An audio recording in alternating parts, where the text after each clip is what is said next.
하나님의 소유 이스라엘을 노략한 바벨론은 똑같이 다른 민족에게 노략질 당할 것입니다. 하나님이 바벨론을 치시는 것은 그들이 교만하여 하나님을 대적했기 때문이죠.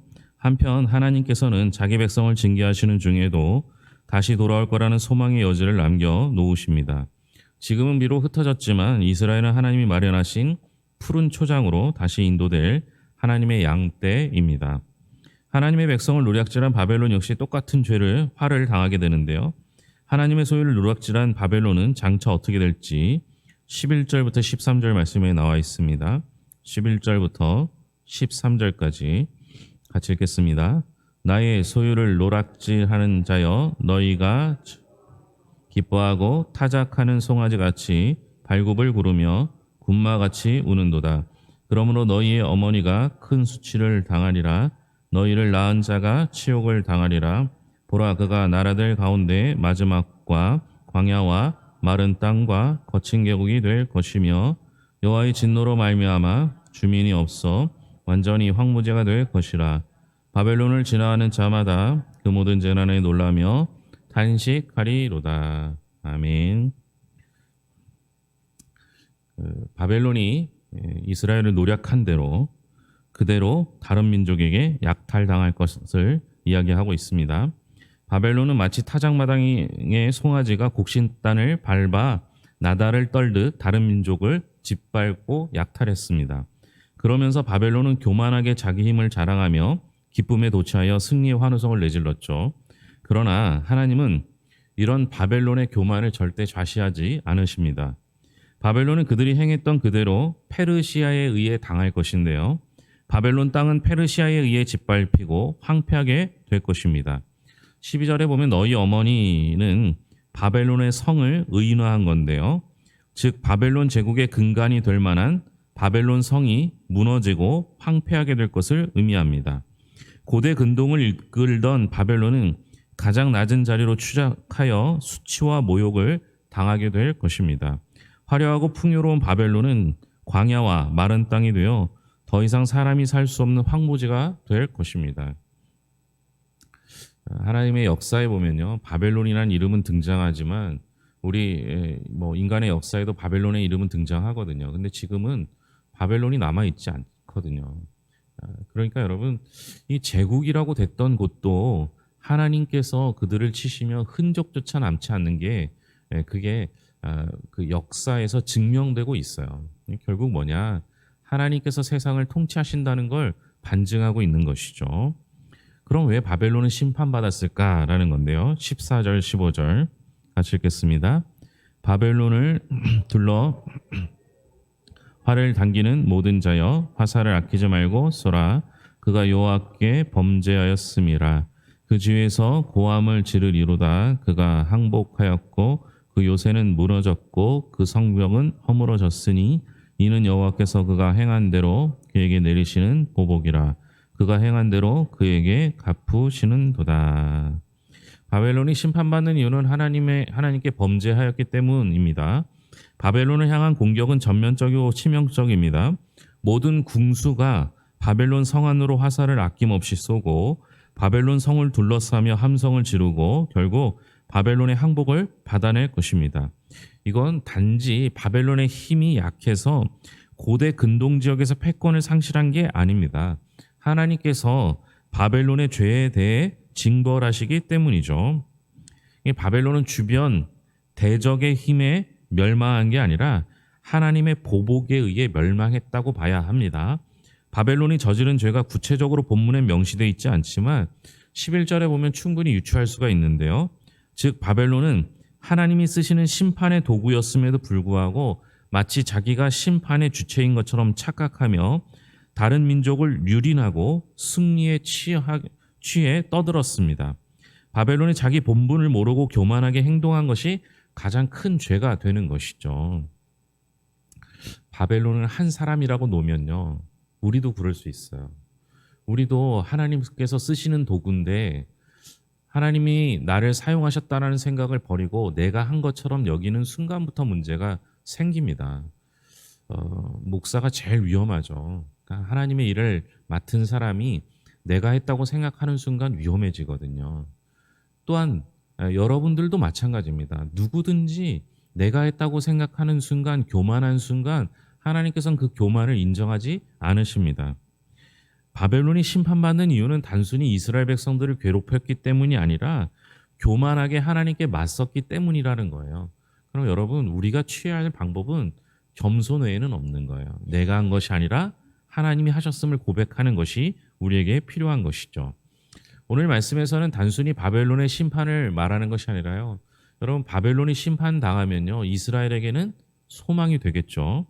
이스라엘은 다시 푸른 초장으로 돌아오게 될 것을 말씀하고 계시는데, 이스라엘은 역사 속에서 무엇과 같은 신세였는지 17절 말씀 같이 읽겠습니다. 17절입니다.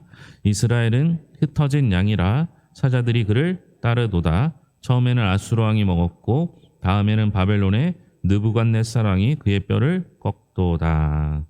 이스라엘은 흩어진 양, 그죠?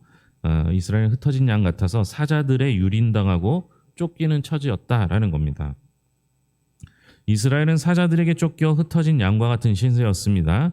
사자들은 북왕국 이스라엘을 멸망시킨 아수르, 남왕국 유다를 멸망시킨 바벨론을 상징합니다. 이런 강대국들은 무자비하게 이스라엘을 침략하고 이스라엘 백성의 생명을 앗아갔습니다.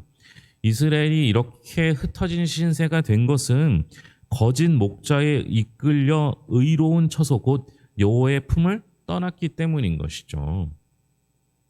이스라엘은 지도자부터 백성까지 모두 하나님을 떠나 정의를 왜곡하고 우상을 숭배하며 타락했습니다.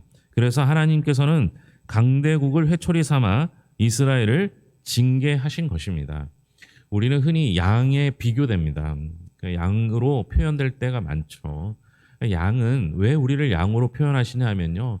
양은 꼭 목자가 필요한 동물이에요. 그러니까 우리가 양 같다는 건 우리에겐 꼭 목자가 필요한 겁니다. 그 목자는 우리에게 영원한 우리의 인도자 되시는 하나님이 되시는 거죠. 그럼 여러분, 양은 잠시라도 목자의 인도를 따라가지 않으면 딴 길로 가게 되어 있습니다. 그러니까 여러분, 우리가 해야 할 일은요, 매일매일 무엇을 봐야 하느냐? 하나님 봐야죠. 목자 봐야죠. 목자가 가자는 대로 가는 것, 그것이 우리가 할 수는 있는 최선의 방법이 되는 겁니다. 우리가 목자 대신 주님을 따를 때 우리는 흩어지지 아니하고 주님께서 내 길을 인도해 주실 줄로 믿습니다. 하나님은 자기 백성을 괴롭힌 민족에게 어떻게 보응하시는지 18절 말씀 같이 읽겠습니다. 그러므로 만군의 여호와 이스라엘의 하나님이 이와 같이 말하노라. 보라, 내가 아수르의 왕을 벌한 것 같이 바벨론의 왕과 그 땅을 벌하고. 하나님은 자기 백성을 괴롭힌 민족에게 괴롭힌 아수르와 바벨론을 징벌하시겠다라고 말씀하십니다.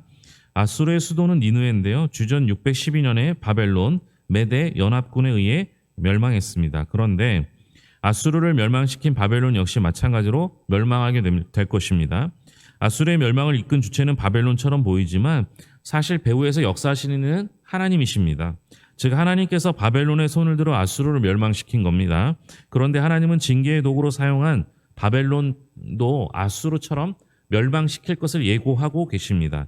그 이유는 아수르도 바벨론도 자기 본분을 잊고 하나님처럼 높아져 교만하게 행동했기 때문입니다. 하나님은 때로는 세상 권력을 통해 하나님의 백성을 징계하시지만 세상 권력이 교만하게 행동한다면 그 세상 권력도 뿌리채 뽑아 버리십니다. 우리가 무서워해야 해요. 하나님께서 우리를 이끄신다는 것, 우리를 통치하신다는 것, 하나님의 뜻에 합당하게 살아야 한다는 전제 조건이 필요한 거죠. 그러니 여러분, 우리가 세상 눈치 보지 말고 하나님 눈치를 봐야 되는 이유가 분명합니다. 하나님은 이스라엘을 향해 궁극적으로 어떤 계획을 갖고 계시는지 19절, 20절에서 말씀하고 있습니다. 19절, 20절 같이 읽겠습니다.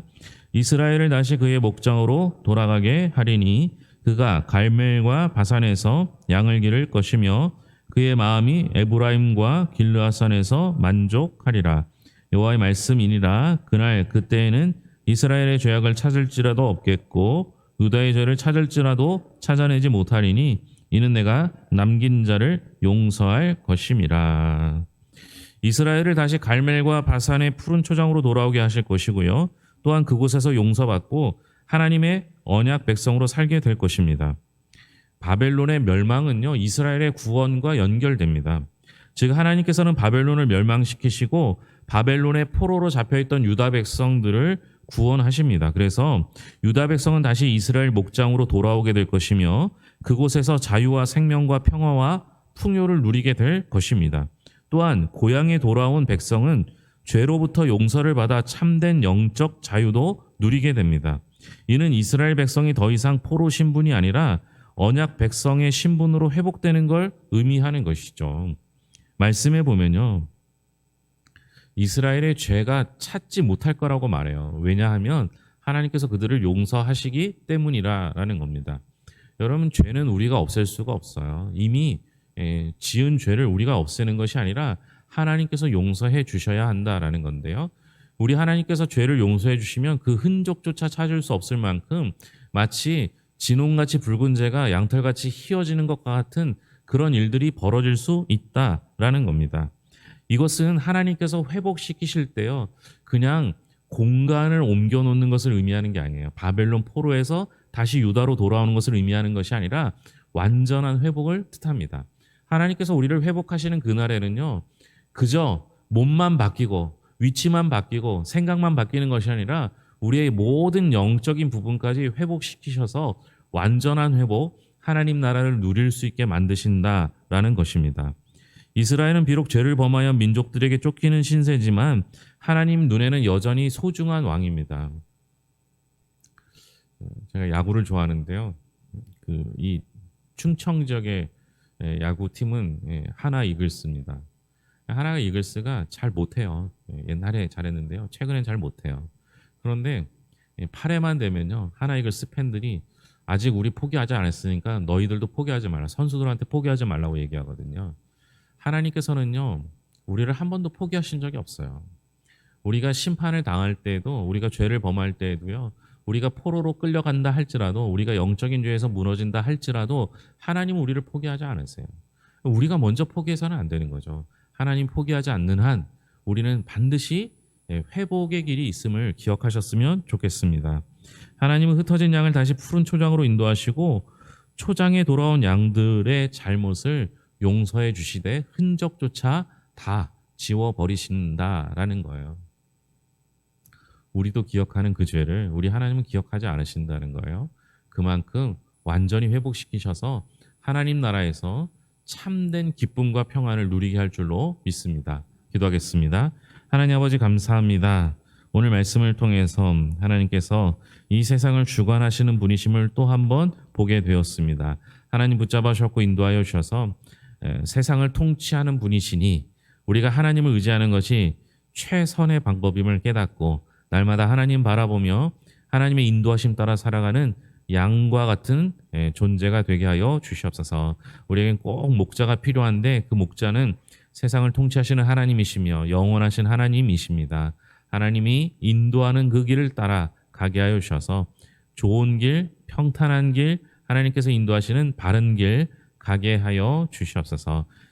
지난주에 땀 흘려 수고하며 우리 어린아이들을 위한 시간들을 보냈습니다.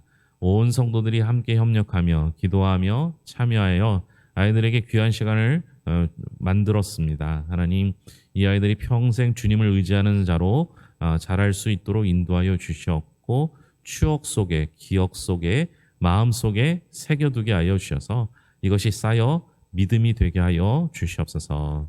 하나님 아버지, 너무 무더운 여름입니다. 우리 성도들 지치지 않도록 인도하여 주시옵고 하나님 아버지, 혹 몸이 약한 이들이 잘 견뎌낼 수 있도록 힘과 능력과 회복의 은총을 허락하여 주시옵소서. 모든 것을 예수님의 이름으로 기도합니다. 아멘.